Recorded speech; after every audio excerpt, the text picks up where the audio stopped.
Today is November 13th, 2025, and the Huskies take on their first-ranked opponent in less than 48 hours. This is Talkin Husky Hoops. It is a Yukon coronation. The Huskies make history.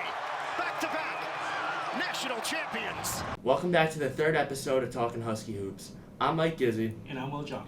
And on this show, we talk all things Yukon men's basketball, from game previews and post-game reactions, and everything involving Hurley and the men's basketball team. Within the last week, we've had two games. The Huskies have notched 2 wins. First against UMass Lowell, 110-47, and second on this Monday against Columbia, where they won 89-62. Will, how are we feeling? Feeling great. 3-0 to start the season. Not that we expected anything different, but we got our first big games coming up this weekend. Yes. Lots to look forward to. All right. Let's start off just briefly recapping. Yeah, for sure. These last 2 games that we had. UMass Lowell defeated 110-47, led by the return of Terrace Reed Jr.'s 20 points, 12 rebounds, nice little double there. Yes. Silas Demery Jr. also had 16 points, 7 assists. Yeah. What do we think about that game? I think being able to be on the reporting that one sideline, it was great because history was made. Yes, and that was quite the game to watch. For a People's Bank opener, you can't really ask for much more. Yes. It was absolute dominance all throughout. Great way to open, great way for Terrace to open his season. And I believe this was the largest halftime lead in program history. 47 points. Previously 40 points. Wow. Unbelievable. Honestly, just out of the gate, you could just tell there was just a different energy and intensity from the team. Just, I felt it watching. I didn't feel at any point in this game there was any struggle, anything that I'm like, oh, they can work on.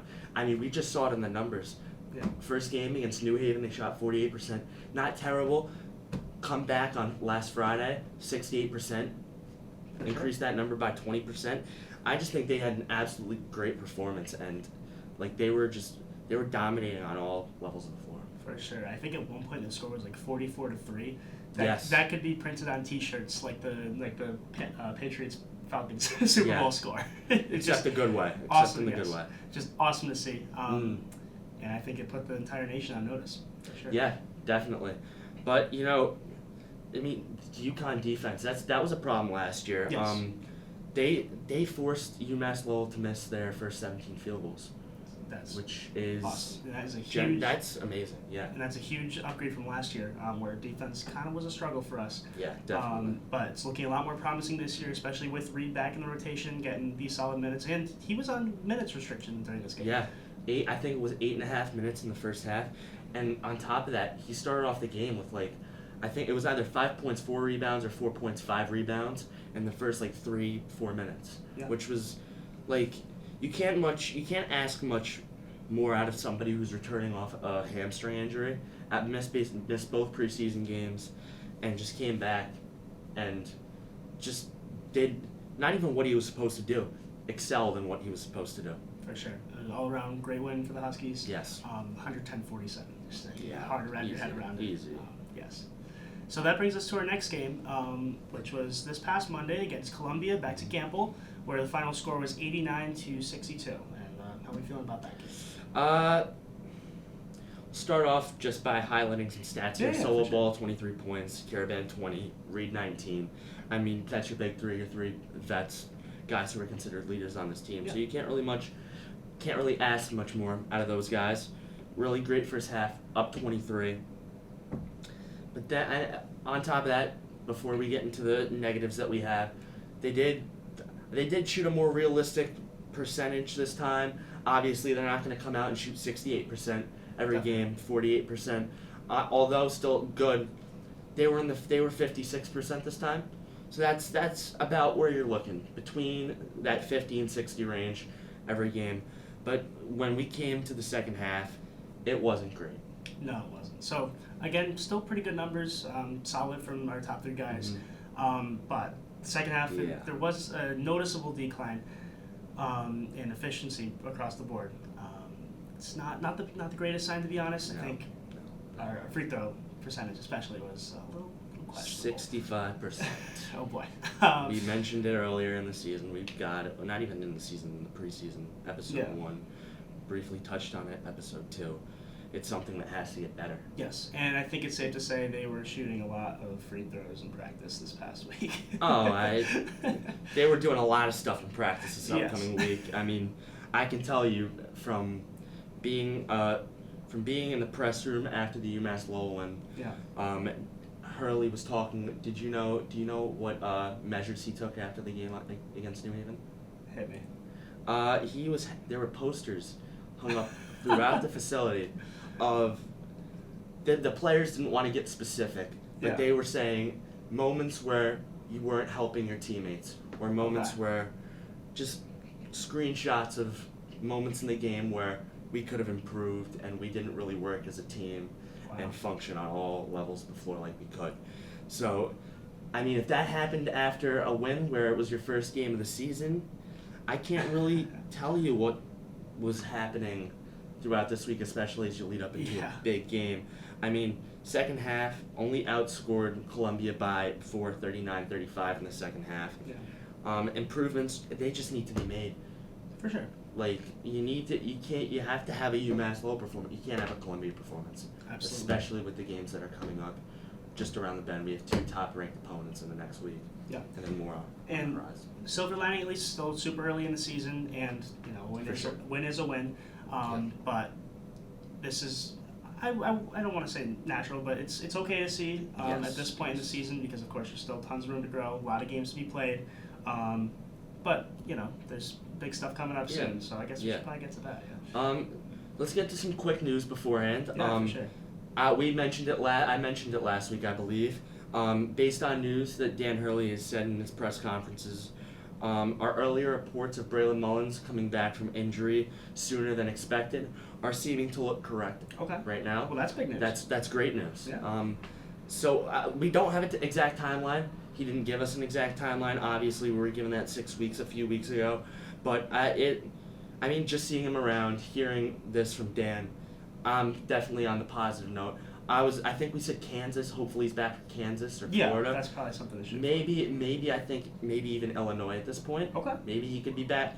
Again, we aren't given a timeline at all. But judging by what I'm hearing, I'm expecting a lot sooner than the 6 weeks.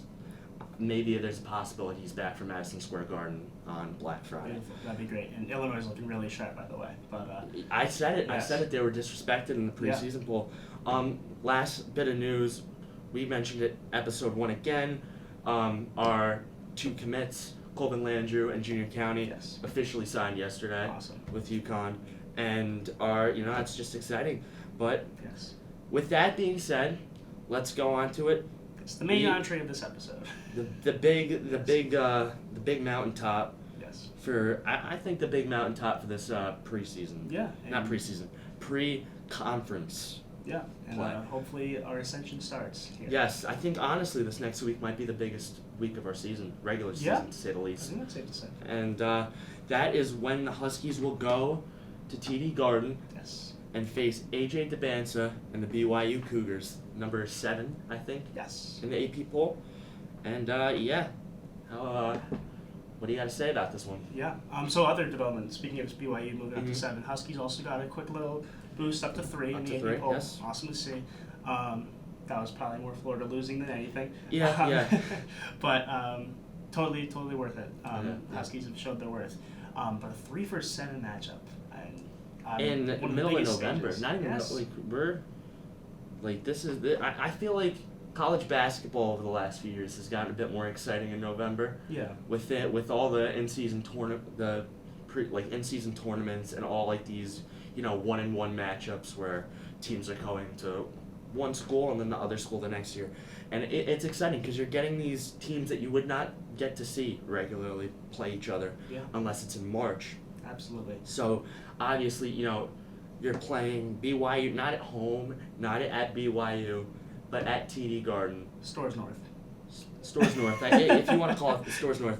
I just feel like the key to this game is shutting down AJ DeBansa.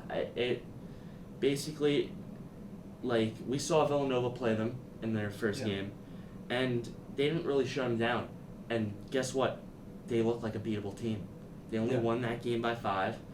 And I think if you shut down Debanza, this could be, I think, I said it in the when we did our preseason predictions, this could be a blowout if our defense holds and performs, not even just like they did against UMass Lowell, and obviously complete different teams, but I think it's very possible that we can see a blowout in the case of AJ Debanza getting shut down. Yeah, that'd be awesome to see. So just to preview a little bit, I know you were alluding to BYU did get a win over Villanova to start their season. That was actually a really good game. Pretty much down to the wire. Villanova showed some worth, but BYU pulled it out. They were also able to take down Holy Cross pretty handedly, 98-53. It's a pretty solid win. And then also their last game just a couple days ago was against Delaware, which actually was quite a scrappy game. BYU was actually down at the half, which is interesting. And the reason why I say that is because Delaware actually lost to a D2 opponent. Interesting. Yes. I actually didn't know that. You mentioned this to me earlier. I thought you were going to mention Delaware. I thought they blew Delaware out of the water in a dominant fashion. No. Really? So the final score was 85-68 BYU and Delaware. Okay. So obviously they were able to get some separation towards the second half, but I think more than anything that was probably just BYU maybe being a little inexperienced. Yeah. And just, I don't know, they needed a wake-up call. But it's definitely worth noting. Delaware dropped to, I think it was Wilmington, a D2 team.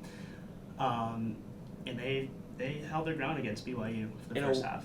In a way, that reminds me of when we played Boston College in the preseason. Yeah, for sure. When we came out, we weren't looking the hottest, and we were down at one point in that game, and then eventually we ended up winning by, just like BYU, we won by 19 that game. Yes. So I think I don't like to think too much against these lower level teams when it comes to performances, because easily these players could just be going out there and acting like it doesn't matter and still win. They could have went out there and been like, oh, we know we're gonna win. Obviously it's not a great mindset to have, but just not to contradict, a win is a win. Yes, as we a said win, earlier. definitely. Yes.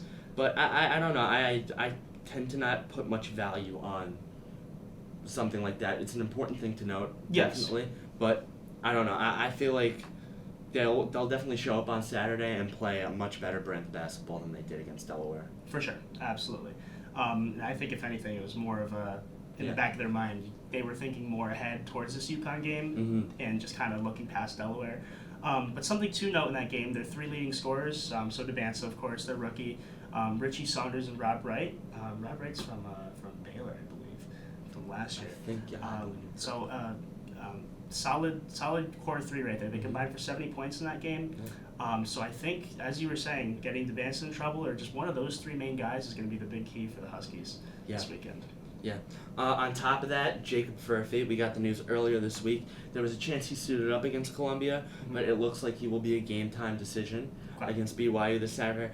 He wouldn't see many minutes anyway, being a freshman, but it'd be great to see him back on the court and get maybe a few minutes here and there to get some other players some rest. For sure. But with that, what do you think the keys to victory this Saturday? I know we obviously touched on shutting down Debanza.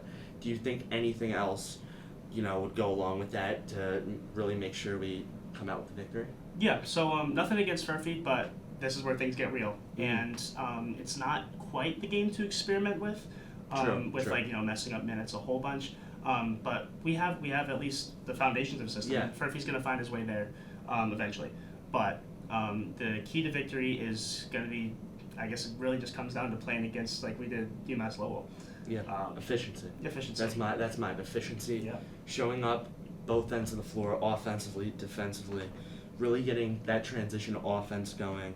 I mean, we've seen it many times this season so far, the ability to get that breakaway slam and breakaway offense going. Yes. It's something that we excelled in the past, maybe lacked on a little bit last year, and then is seeming like it's returning this year. And so I just think if we play well in transition, offensively, defensively, and just play to the level that I know we're capable of, I think we can run away with this game and definitely play a great game on Saturday against BYU. Certainly. All signs point to a fun one on Saturday. Yeah.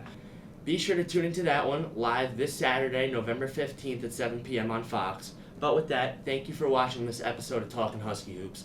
We'll be back early next week to review this game against BYU and preview our next one against number 5, the Arizona Wildcats, and Koa Pete as they come to Gamble. The train just keeps on rolling. But with that, I'm Mike Gizzi. And I'm Jeong, UCTV Sports. Go Huskies.